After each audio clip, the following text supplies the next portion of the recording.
To the Health and Wellness Show, everyone, where we survive and thrive in a world of chaos. Dr. Danielle, a holistic and naturopathic doctor, and myself, Rhonda Wine, are your presenters today. Today, we have an incredible group of guest speakers with us, Mr. Andrew Phillips, Ms. Theo Prodromitis, and Dr. Chris Neveling. And Dr. D, if you give us our mission statement, that'd be wonderful. Yeah, our mission in this group is to support the health and wellness of communities around the globe. So I'm the author of Stop the Junk and founder of MRS Health. I represent a high-tech, high-technology, medical, scientific, research, and development corporation that is dedicated to life extension and preventive medicine. Imagine potentially adding 10 to 15 years to your life and those you love, slowing the aging process and avoiding life-threatening conditions, which may include inflammation, which is the #1 leading cause of death right now, cancer, and heart disease. If you'd like a copy of my book, please email me at stopthejunk.Rhonda, and that is stop the junk, all one word, followed by the word Rhonda, RONDEA, @gmail.com. And now Dr. D, she also goes by Dr. Danielle. She is a very special lady, a holistic naturopathic doctor, as we've mentioned. She has a big heart for helping people. She's overcome some obstacles in life that most people wouldn't be able to handle. Please welcome Dr. D. Hello, thank you, Rhonda. Yeah, I started my journey in the healing arts when I was 15 years old, when I was diagnosed with skin cancer and needing surgery every 6 months. I was at the time studying psychology in an institute in Paris, and they also were promoting nutrition. So I took their courses, bought my first juicer when I was 18, detoxed, and I didn't need surgeries any longer. Now, I'm not saying that's the only thing that you have to do for cancer. There's pretty tricky disease, but that worked for me. And then later on, after I came to this country, I was raped by the taxi driver at my arrival. Then I got married and I was in an abusive marriage, got very sick and depressed. I spent weeks, if not months, in bed, but I recovered. I was diagnosed with PTSD and also recovered. And now my full mission in life is to help people, to empower them to stay in vibrant health and work on their personal excellence to be as authentic as they can. I also home birthed and homeschooled 7 children. I have 2 doctorates, and that's about it for me. And our first guest is Mr. Andrew Phillips. Yeah, Mr. Andrew Phillips, my marketing coach, a fantastic guy, and one of these person who wield great power with no one knowing that he is even there. Impressive human being with a lot of knowledge about marketing.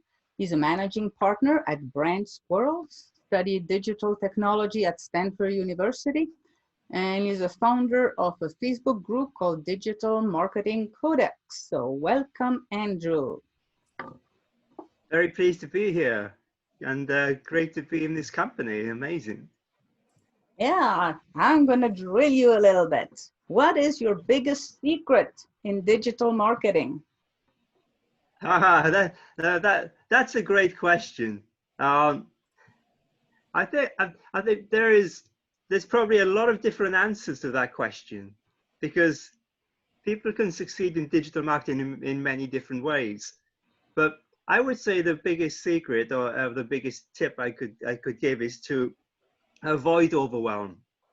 Not to try and do everything all at once, because there's so many opportunities. We could become famous on YouTube, or if we feel like dancing, maybe on TikTok, or we could go the professional route in LinkedIn, or we can go on Instagram. And it's just a question of try not to take on too much. Just focus on something that we might be familiar with and push out on that. And we can really connect with people and do a really good job in one platform, and then progress from there. That's a great answer. What's been your biggest challenge? How did you overcome it? I think my biggest challenge, you know, I used to be in you know, analog marketing, and did a lot of work in publishing, and publishing slowed down as digital took over. So I had to change, you know, and I was running a 7-figure, you know, business in analog marketing, and I had to change very quickly. And when I changed, I came back and thought I'd like to try my next venture by bootstrapping. And the challenge was I had £28.50 to invest in my business, and that's all I had.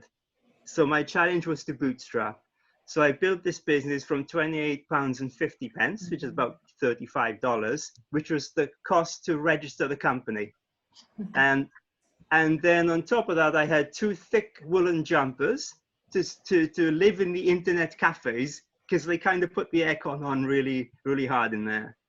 And that was a fun challenge. That you overcame. Yes, yes, yes, and I'm very pleased that bootstrapping, that I went down the bootstrapping route. Very pleased about that. Yeah, because you can help many other people doing that. Yeah. Yes, you can certainly feel where other people come from. Yeah. So what's the best strategy you've ever learned, and how did it impact your business? That's a very easy one. That's a very easy one.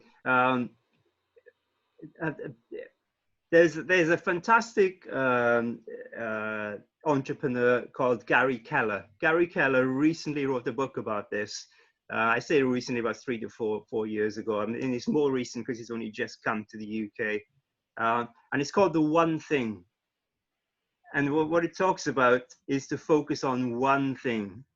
And even when we're in the middle of large projects, we can always break them down to one step at a time and one thing. And even in these days, when we're looking at, you know, how can we share with people who really need it right now, our abilities to help them with their health and with their frame of mind.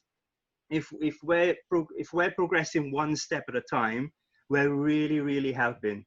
And we've got the opportunity. It's like when you're stuck in the mud, if you try to really wrestle out, you just can't do it. But if you put one foot forward a little bit, then the other. So that's it, one step at a time. What would you say the most important things you've learned about marketing in your career? Focus only on the customer. The customer is everything. And it's very easy to take our ball off the customer because we're so busy all the time. We think, oh, we got to deliver the service, and we focus only on what we're doing. But sometimes it's easy to forget, is the service that we're providing exactly what the customer wants? And are we communicating that in a way, are we communicating what we do in the way that resonates with the customer? So I always say, spend as much time as possible learning about customers, understanding them, and also understanding their behaviors, their habits. Because now we're living in a digital world, and we get a lot of information. We can really get to grips, but it needs that human element of understanding. And I guess it's the same in what you do, Dr. Danielle, and what other people are doing is that when the closer they get to their customer, the better they're able to resonate with them, and the better results they can provide. Yeah, absolutely. What's your greatest accomplishment? I don't know.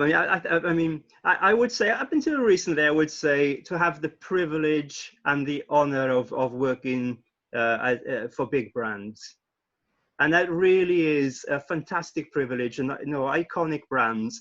And in that moment in time, we're the brand guardians, the guardians of that brand, just in that moment, because they're around, some of them 50, 60 years.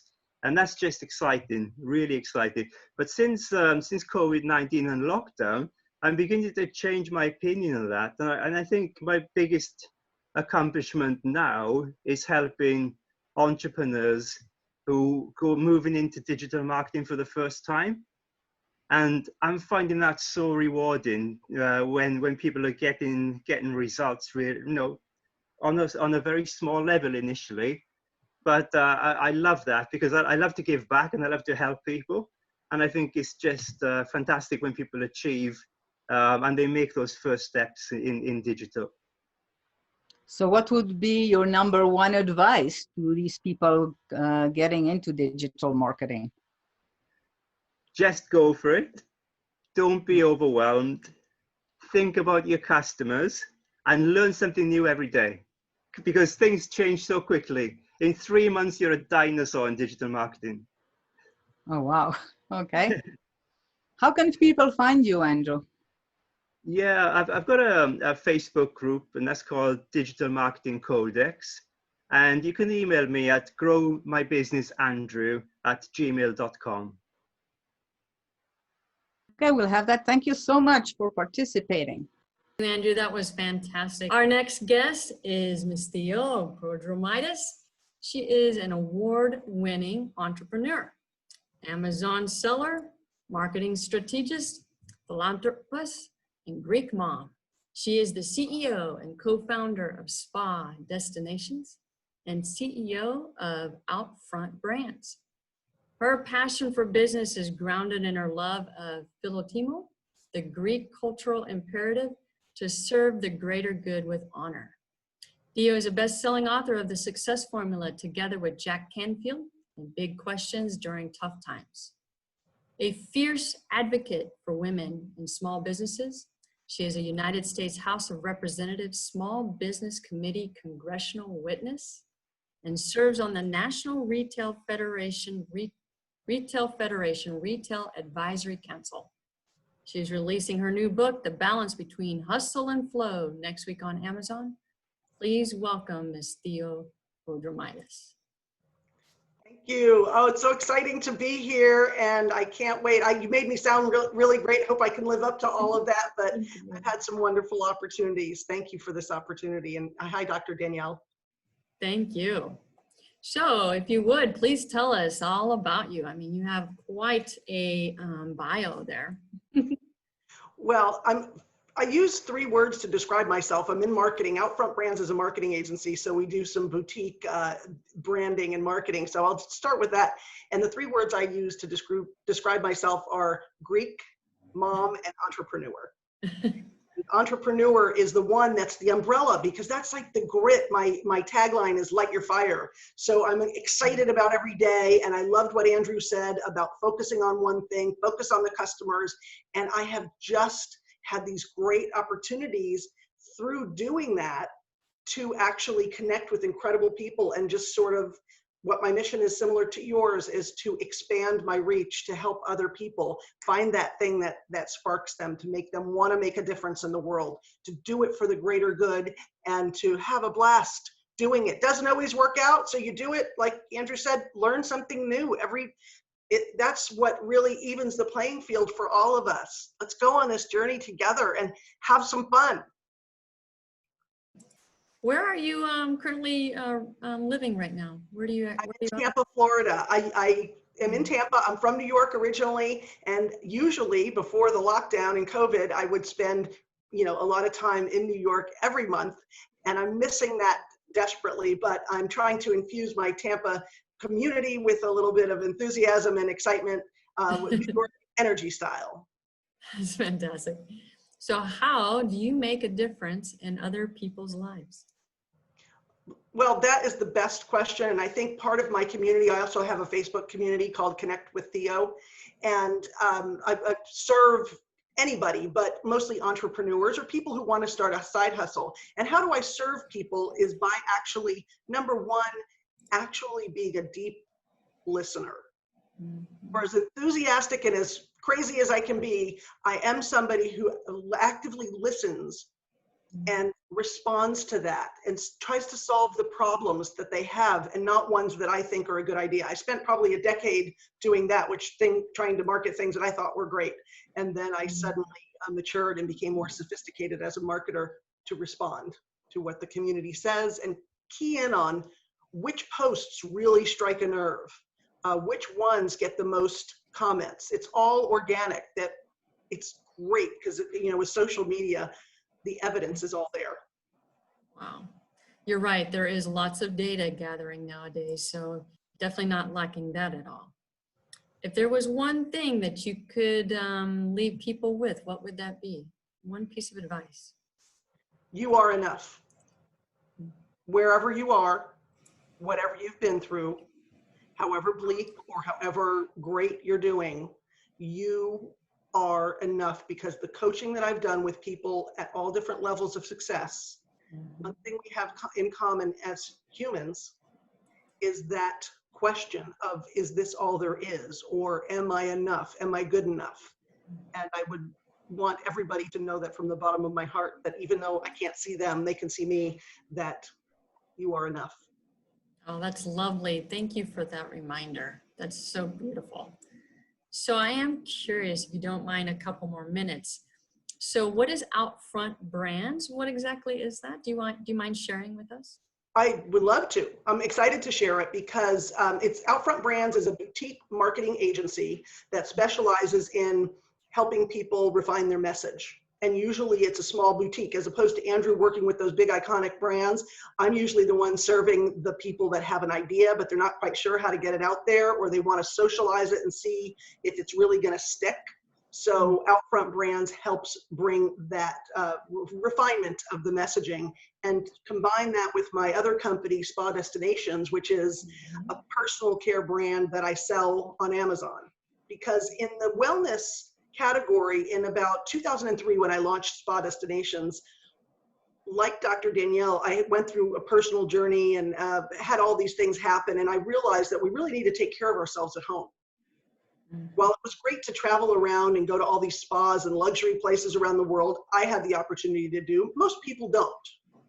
So we have natural sponges, we have natural loofahs, argan and acai, body care. So it's about taking everyday experiences and making them into luxury, because just claiming your time on the earth, it's just, you're going to take a shower every day. Why does it have to be mundane? Just take 5 more minutes, have a little aromatherapy.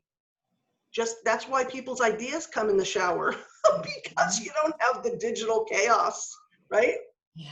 And that's what we do. That's our mission at Spa Destinations, is to get people to reconnect with themselves and to quiet the clutter and the noise, and do that personally. And then of course, what, you know, you all serve, everybody on this conference serves people in a different way, but really the answers come from within. And when you know, segueing into my upcoming book, which is, you know, it's coming out next week, Hustle and Flow, the balance between hustle and flow. When Dr. Danielle was asking Andrew, you know, what was one tip, I was thinking about it myself. That was a great question. And I would say that the reason I wrote the book is because it's that secret sauce that people ask me about all the time. How did you connect with Jack Canfield? How did you become a congressional hearing witness? How? It's the balance between knowing when to make things happen and when to let them happen. It's a really, really great skill that I share. I share some personal stories of serendipity where I'm served up in my world by God, the universe, serendipity, these connections that defy all. Any of you out there have had a connection that you just cannot explain. How did this happen? Isn't this divine? And honoring those and sitting with those, and then also not being afraid to, again, incorporate massive action on those days when you just know, you know what? Nothing's happening. Let me do 10 things. Well, let's just, okay, I'm not afraid. Let me join that seminar. And oftentimes I join digital marketing seminars and things that are in my wheelhouse that I teach. And other people say, Theo, why are you the student in that? You could teach that. I said, yeah, but I'm going to learn something and I'm going to share it with everybody that I love. Why wouldn't I go in there? I'm not embarrassed to be the student of anything, anywhere. That's what humans are supposed to do. We're supposed to help each other.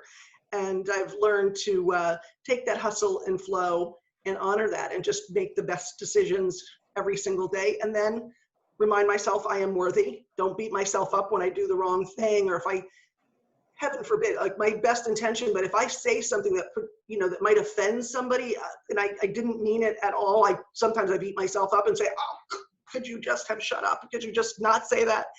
And if it's out there, I just take a chance to say, let me, forgive myself for not being perfect. I have the good intention, and remind myself I didn't mean to do it, and to be honest with people and really forthright.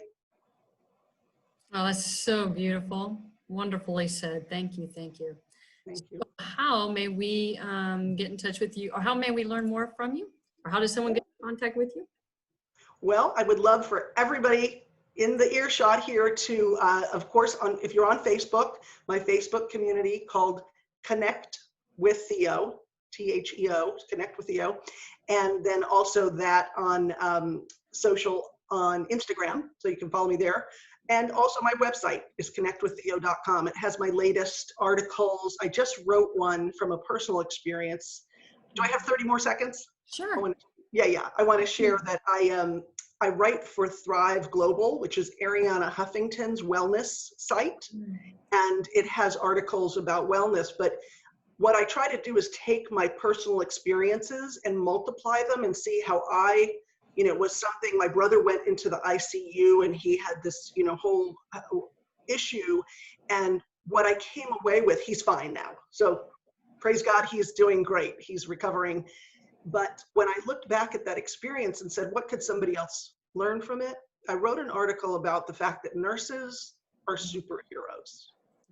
And the current no visitor policy is devastating. Before my brother was in the hospital, I had no idea how difficult it was on families to not be able to see their loved ones and drop them off at the hospital, whatever they're going in for, knee surgery or anything. It doesn't have to be COVID related.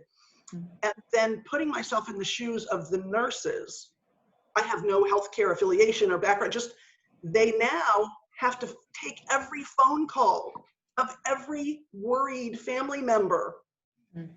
And I was so in awe. So I sort of live my life in curiosity like a student and like a kid. And then I say, this was gut wrenching for me because I wanted to, I'm a controller. So I wanted to be there right next to my brother and be like, okay, looking at the charts like I knew what it was, I wanted a say, but I couldn't do any of that. I had to sit in the parking lot and cry, that's what I just did. But the nurses were the glue. They were so beautiful. They held the iPad so he could see me. They answered the phone calls gracefully while they were giving medications. And so that's my gift to the world, is to take whatever pain I have, whatever experience, and try to translate that into something we can relate to and something actionable to say, you know what, if anybody's going to the hospital, just think of nurses as superheroes, and to share a little bit of sunshine with everybody on Thrive Global and on my website, Connect with Theo. Oh, thank you. Thank you for adding that additional story. I think that's very powerful and I think it's something that people need to hear. Thank you. Thank you. All right. I wanted to thank you, Theo. That's right. We are enough and we can overcome. And I think both our messages are that even though we have tragedies in our lives, we can overcome and we can find the strength within. We don't have to stay victims. Absolutely. And your light gives somebody else permission to shine. When they hear what you've gone through and they hear that horrific, when they hear your story and they say, holy moly, she's an author, she's a doctor, she went through hell and she kept going. She didn't stop. She kept going. And that really, I've had the most rewarding thing is to get those emails and those phone calls to say, you gave me hope. I did it. I tried one more because of you. Yeah. Thank you so much. Thank you. To Dr. Chris Neveling. He's a physician, a leading expert in optimal health, the natural way, specialized in empowering hyperactive children to shine. He has consulted over 1 million patients and delivered more than 1,000 babies since he graduated in 1983. Dr. Chris is a founder of Power Kids MD, #1 best-selling author of the book No More Band-Aids, Finding Answers in a Broken Medical System. He's an international speaker, educating parents to equip their children, handle the root cause of hyperactivity, and not fall victim to the broken medical system. Welcome, Dr. Chris Neveling. Thank you, Danielle. Thank you for the introduction. I'm happy to be here today. Okay, so how come the number of hyperactive children is increasing so much? I read that 1 out of 10 children is now diagnosed with ADD or ADHD. Yeah, that's a very good question to start our conversation. You know, our environment has changed. Our food has become commercialized and our soil has become depleted. So let me tell you a little story how this ran off in front of my eyes when I was a kid. I was about 8 years old and I loved little birds. So my dad built me a cage in the back of our yard, a big cage. And I had all these little birds, little doves in there and little canaries and stuff. And I would just go and admire them every day and feed them their food because they confined to the cage. So I would feed them, give them fresh water. And like a kid is when he's 8 years old, my mind gets adrift. I get occupied with other things. So in about the second month or so, I totally forgot to go give them food. So 3 days go by and I go up to the cage. And what did I see? You know what, these birds were obviously not very hungry because they hadn't had food for 3 days. You know, they were all flapping and agitated. They're up and down here by the fence, you know, trying to, when they see me coming, they're all like, you know, they're hyper, very, very hyper. And I go into the cage and unfortunately I see on the ground there's 2 or 3 that died. I'm sad about that because if you're starving, the first thing is you go ravenous, you go funny, your body becomes hyper. Then you become weak after 20 days or so, if you're a human, and then you would die. So the same happens with children then. Basically, it's not like a medical condition, ADD and ADHD, it's just that kids are starving. And I'll explain that in a moment. So the mothers are nutrient deficient and the children are born with nutrient deficiency because they come from the mother. And, you know, as I said, we have a high toxic exposure in our environment from stuff in the water, all the chemicals. They crop spray the food, they preserve the food, they process the foods. We use microwave ovens, Teflon pans, makeup, cleaning materials, all the stuff. It's a big insult and an attack on the body. These chemicals make extra damage, and life itself makes a little bit of damage every day too. And this is a recipe for disaster. If you have low quality food and you have all these toxin exposure accelerated and getting more and more, and your body just never gets ahead. It cannot always recover because it needs the foodstuffs to recover. And what happens is the toxins kind of win the war and you become more and more damaged. And so in this way, the children become hyperactive. And then they give them medication. You know, they try and medicate this thing. If you're hungry, then I medicate you with like an Ativan or a little appetite or whatever, you know, something. I'm trying to make you quiet, but all the body is, all the cells are like hypering because they're craving nutrients. So, you know, of course, the medicine causes more toxins in the body and it doesn't address the source of the problem.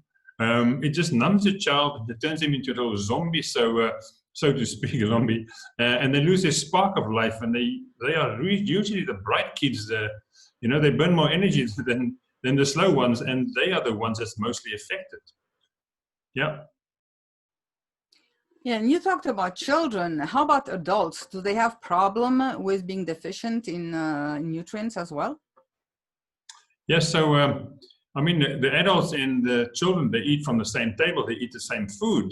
So we want to say, like, when I studied medicine, you know, quite a few years, like 40 years ago, I was in medical class and the professor said, look at autism. Now, don't worry about autism because you probably never see a case in your entire practice of the next 50 years because 1 in 10,000 kids, and you can go check this. This is the facts, the statistics. 1 in 10,000 kids have autism. I sort of forgot about that all the way, but now today, 1 in 25 children have autism.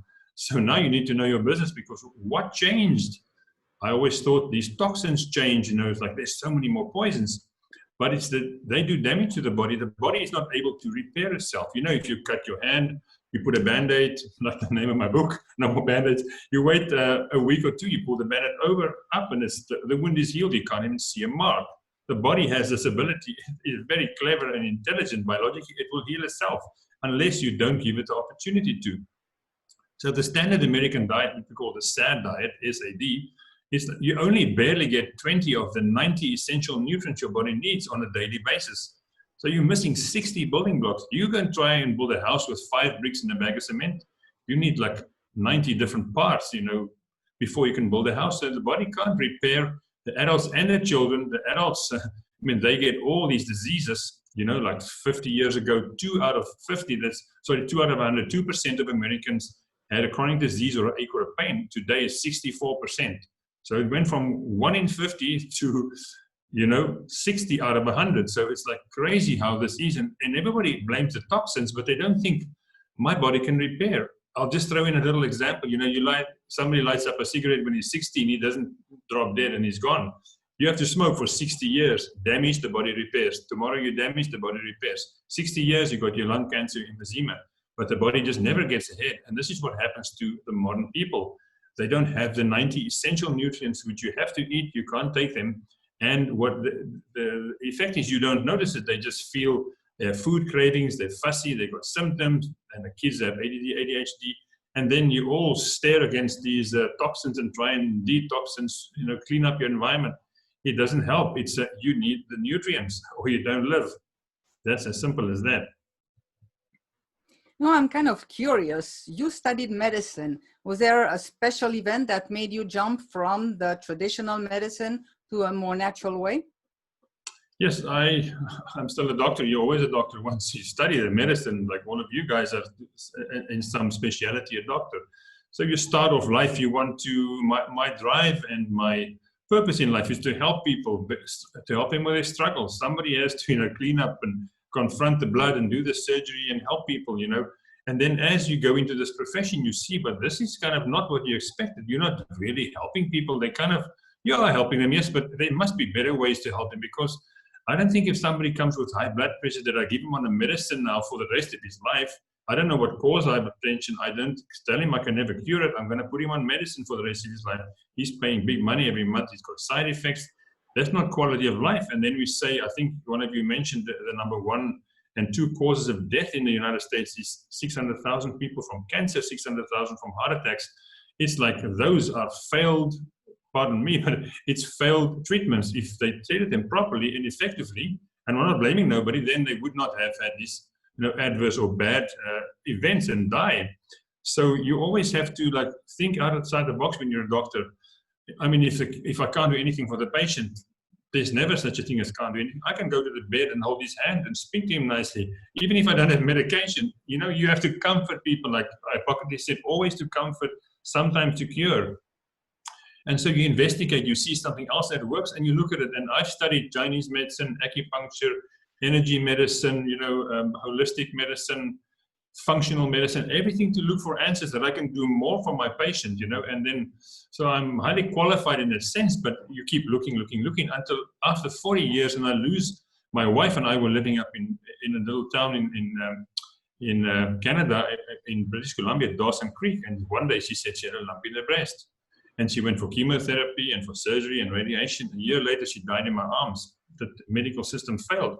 Not because I'm blaming them, but it's just like they did not have the adequate, you know, methodology of curing and understand cancer properly. They do $3 billion of research a year, but it's to get better chemotherapy. They're not looking for cures. They're looking for better chemotherapy, more or less. Okay, I'm not one-siding this, but so my wife died, and this was the life that meant the most to me. I thought, I failed as a doctor. I'm giving up practice. I'm going to help the norm, like thousands of people, not just a few hundred in my practice or a few thousand. And I went on a quest and I researched and looked. And I was into detoxing and liver cleanse and gut reset and all this stuff. And eventually it dawned on me, I saw this. It's like, wow, this is what's happening is people cannot recover because they don't have the building blocks, the 90 essential building blocks. And in a little moment, I'll tell you a story about the guy who came across this first, and he's my mentor, incidentally. But I hope that answers the question. Yeah, and how can people get a hold of you, Dr. Chris? Yeah, I mean, I'm a busy man and I help a lot of people, and I have programs that I help them with, but I have a decent hourly rate because I've got experience and I learned for many, like 27 years, you know, on the benches in the schools. So I'm charging like $500 an hour, but I'm happy to say for the, you know, I need to teach people to understand and they can apply this themselves. So I'm willing to say for the first 6 people that reach out for me, you know, for help and education. I'll do them for free, and that's a big cost that you save. And you know, then we can take a health assessment and see what are the nutrients you take, what do I think you and me together is your deficiencies and your inadequacies, and how you can overcome this. And they can just email me at I'll put it at the bottom description of my little picture here, but it's showmehowdoc@gmail.com. Very easy, and I'll gladly work with them. Thank you so much. Appreciate all that you taught us today. It's me a pleasure. Thank you. Back to you, Rhonda. Thank you, everyone. It was wonderful. I mean, just incredible stories and incredible wisdom that came from all of you. So I greatly appreciate it. We support small businesses and entrepreneurs and people such as yourself that are trying to help others. And so we promote the individuals that are giving skills and tips, services, advice, hope that help people with their health and wellness. And just a reminder, the wellness part covers the emotional, the physical, the spiritual, mental, and even the financial aspects of being a human being. If you or someone you know would like to be a guest on the H&W show, please email Dr. D, Dr. Danielle, or myself, Rhonda Wine, at changemylifedrd@gmail.com and stopthejunkrhonda@gmail.com. Thank you for joining us. Love and peace to all.